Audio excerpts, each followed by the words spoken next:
एकेकाळी एका गावात सिंड्रेला नावाची एक सुंदर निरागस मुलगी राहत होती. तिचे आई वडील गेले आणि तिला तिच्या सावत्र आई सोबत राहावे लागले. तिच्या सावत्र आई आणि 2 बहिणींनी तिच्यावर खूप अन्याय केला. मागून सावत्र बहीण रश्मी तिला सांगू लागली, माझा केसामधले फूल कुठे गेले? तूच हरवलंस ना. काजल, दुसरी सावत्र बहीण, तुला बॉल मध्ये यायला अजिबात परवानगी नाही. तू फक्त झाडू मार आणि आमचे कपडे इस्त्री कर. सावत्र आई म्हणाली, स्वयंपाक साफ कर, कपडे धु आणि आमचे चपला पण पुस.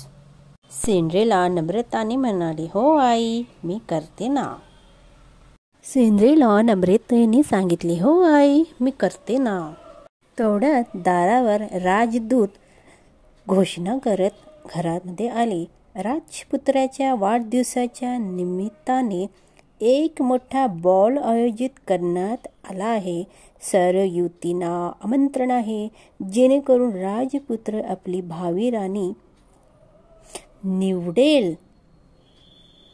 सावत्राई आनंदात म्हणाली, माझ्या मुलींना तयार कर, त्यांनाच राजपुत्राने निवडले पाहिजे. सिंड्रेला, मी सुद्धा येऊ का आई? सावत्राई, तू तुझ्याकडे कपडे आहेत का? तुझे मुख तर कोळशासारखे झाले. दोन्ही बहिणी आणि जी ती सावत्राई होती त्या पार्टीला निघून जातात. सिंड्रेला एकटी रडत असते. अचानक एक तेजस्वी प्रकाश येतो आणि जादूगरन प्रकट होते. जादूगरणीला बघून सिंड्रेला घाबरून जाते. जादूगरणी म्हणते, घाबरू नको बाळा, प्रिय मुले, मी तुझी जादूगरण आहे. तू बॉल मध्ये नक्की जाशील. बॉल म्हणजे पार्टी. ती काठी फिरवत सिंड्रेलाचे फाटके कपडे सुंदर पोशाखात बदलली. कोंबड्या पंपकिन पासून सुंदर बग्गी तयार करते. पण लक्षात ठेवा, अर्धरात्रीच्या आत परत ये, कारण जादू फक्त 12 वाजेपर्यंत आहे, असं जादूगरणीने सिंड्रेलाला सांगितलं.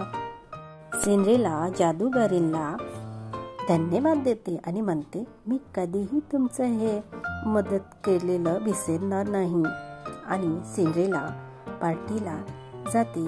त्या बग्गीमध्ये बसून आनंदात आणि खुशीने राजदरबारात जसे सिंड्रेला प्रवेश होते, राजपुत्र तिला पाहतच राहतो.